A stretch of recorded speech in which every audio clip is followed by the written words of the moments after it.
Hello, boys, babes, and all of you beans in between. Welcome back. What is up and how are you? Guess what we're standing on? I bet you can somewhat gander, given that we are right by that thing. We are on my first airship that will be going here at this lovely, lovely skyport. How on earth have we gotten two of these guys here? What on... Ooh, I want that. I don't think I have emeralds for it here. But... we have our first airship, and I will run that replay mod for you while we're talking. But it took a bit, took a couple tries, took some hiccups trying to get the thing in. Apparently there's snow on it now, but it will be what we are using for our create mod stuff and things that we're doing over here. Not all of it, but a fair amount of it. So we will be hopefully beginning to prep the inside of this as we go through the day today with this episode. Hello, sir. What do you have? Nothing exciting. I choose violence.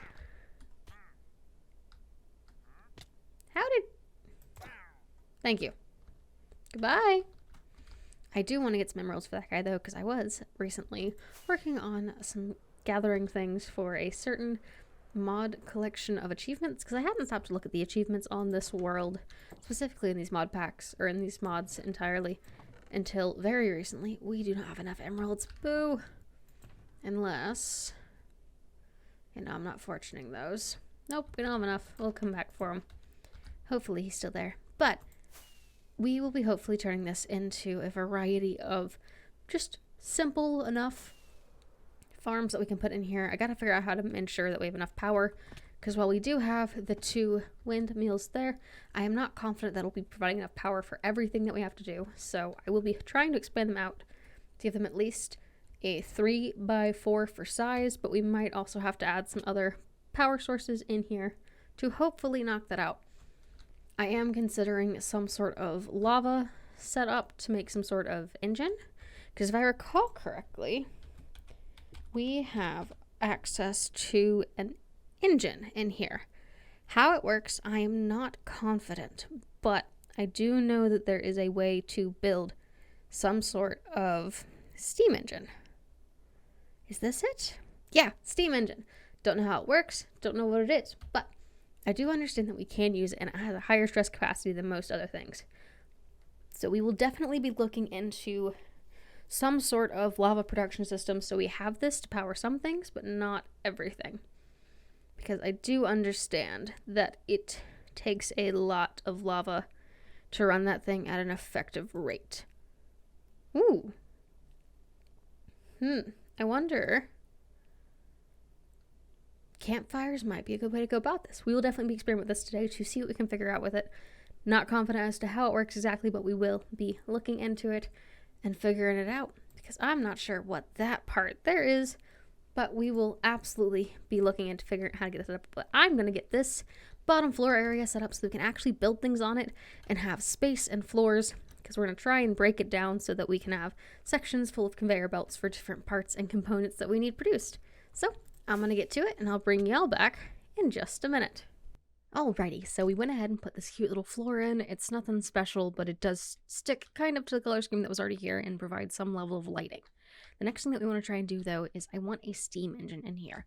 Because as much as I love the air power, it's not nearly as strong and as capable of handling stress as steam engines are. So we're going to try and put something like that in here, but the big problem is powering that, because the blaze burners that I intend to put down here on the ground will need power themselves, and that then also leads to another problem of I don't have a continuous source that can power them with. And so our goal is going to actually be to make a sort of lava setup down, if they're there, a lava setup that's up here that can drain down and fill it in here, and then we'll also just have lava that we can also use for other things. So we got to build some sort of dripstone cauldron setup that can drip down and then be sucked out by the machine into another canister system that we can then pump into buckets over here, and then have the buckets fed into blaze burners. But the current plan for the blaze burners is to... I don't know how I use this. I just know it's a thing. But the current plan is it's not going to be a massive steam engine. We don't need something huge. But we're planning for 6x2 of them. I need more than that.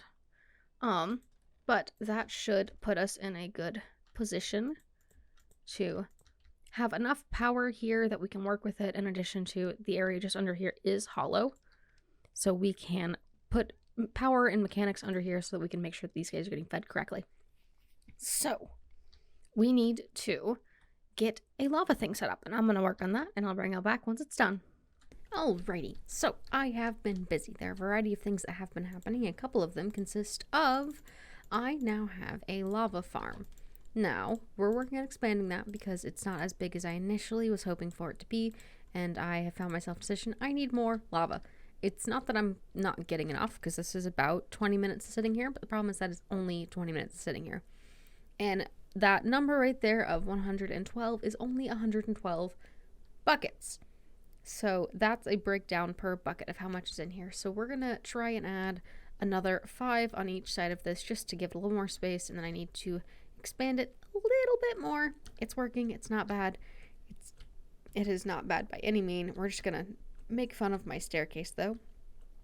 But we are going to expand it just for the sake of getting us a better chance of getting some more lava.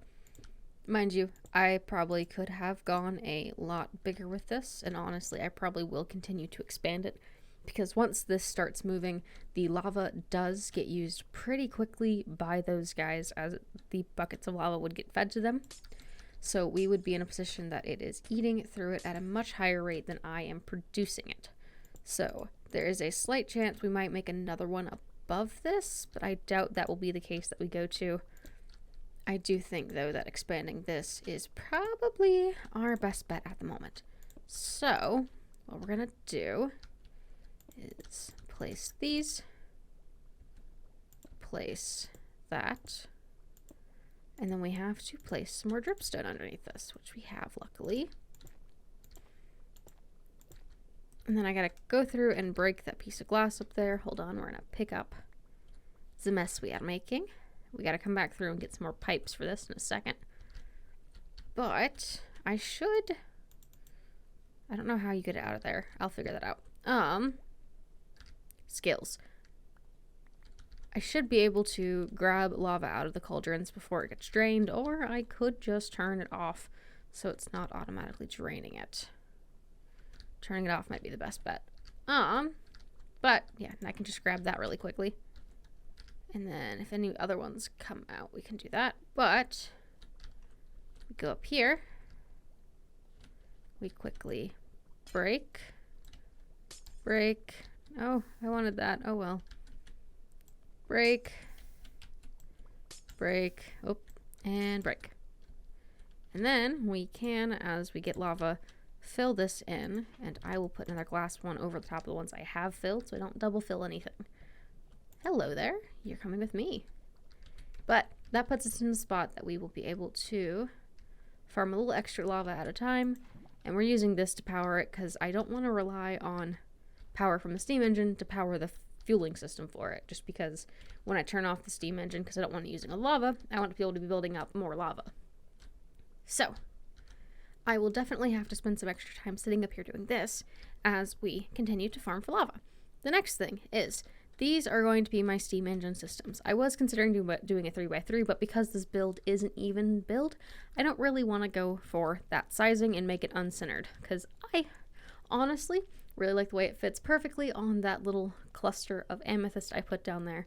The new problem stands that I'm going to need to get some sort of conveyor belts that transfer or work along this little spot so that something can be feeding them the lava buckets as they are filled and given to them. So we're going to place these down here to fill that hole. Something falls down. Same on the other side.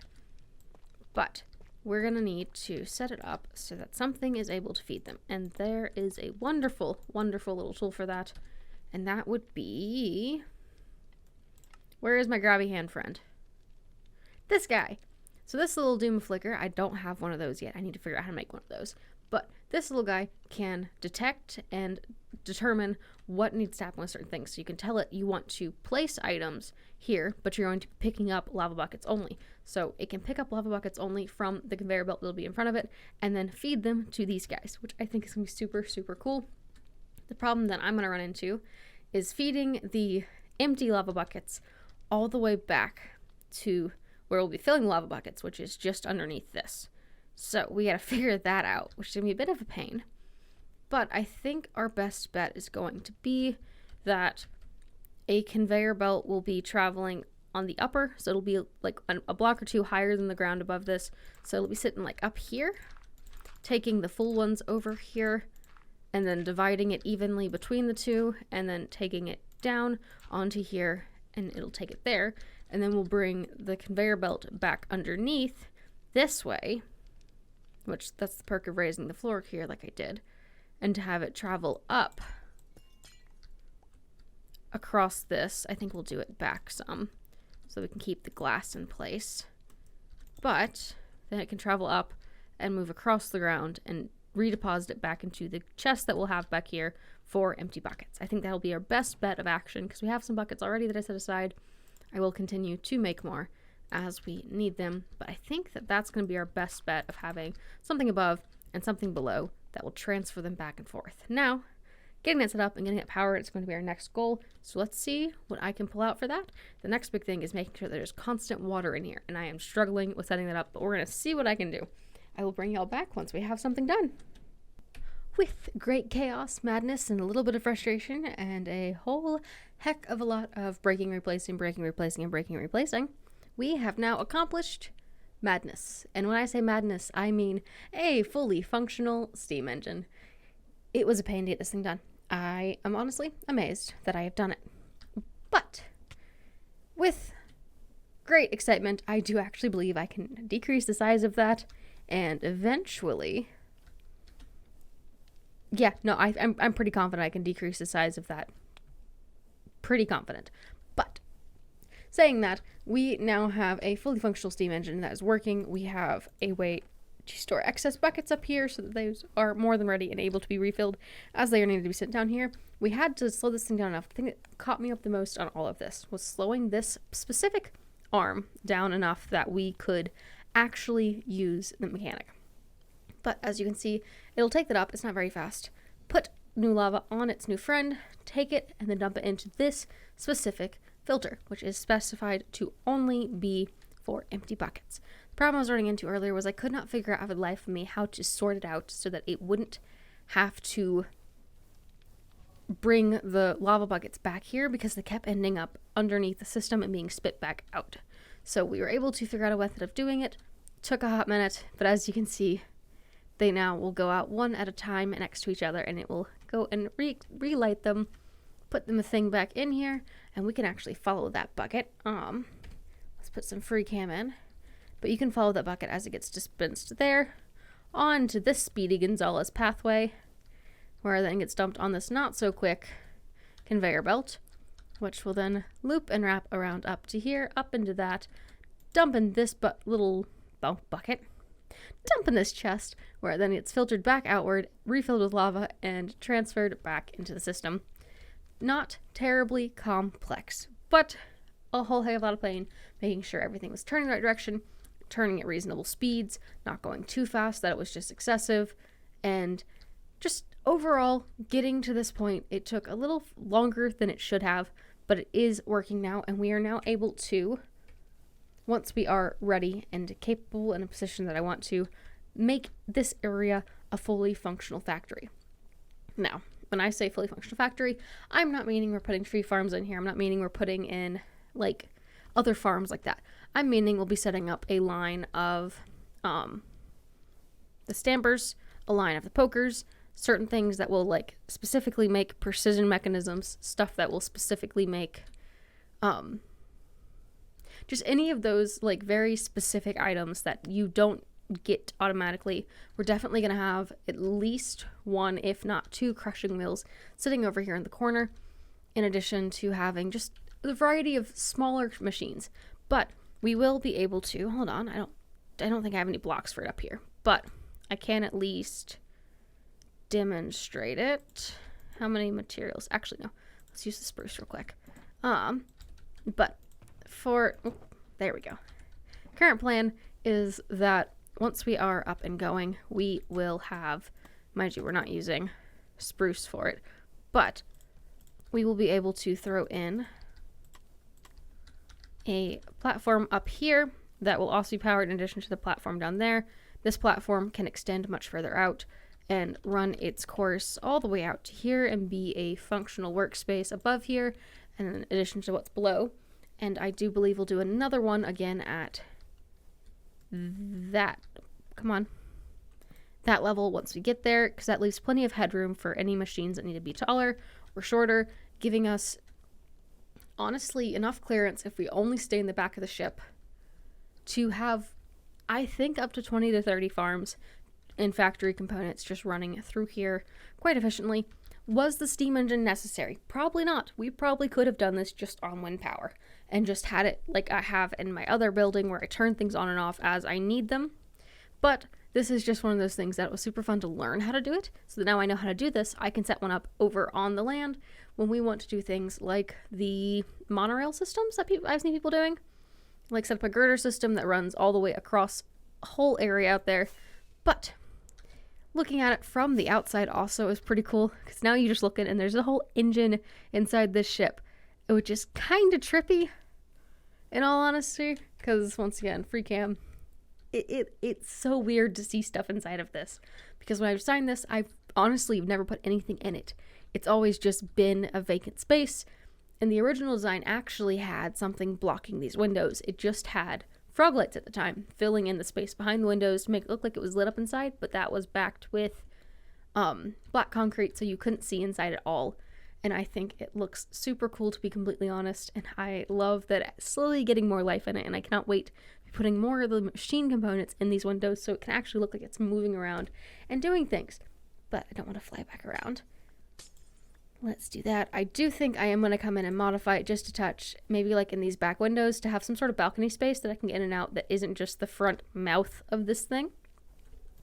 While I do think it's fun and dramatic to fly out of this, I'm not the best at precision flight, so we do keep hitting our head. But I am excited that that's underway and working. It definitely means I can get rid of that monstrosity, because I don't think we'll need more rails for a while, but I do suspect we will eventually need more. Because as much as that is a lot right now to me, this is a big space.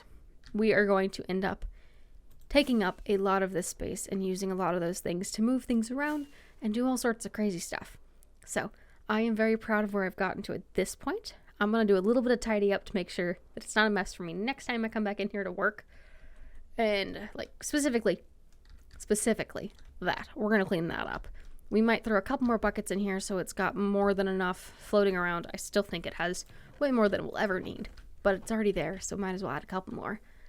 But I think that this is honestly way cooler than I ever could have thought it would be. I will admit the most annoying part in this process was trying to get those to face the right direction, because for some reason every time I placed something near it, they would flip direction.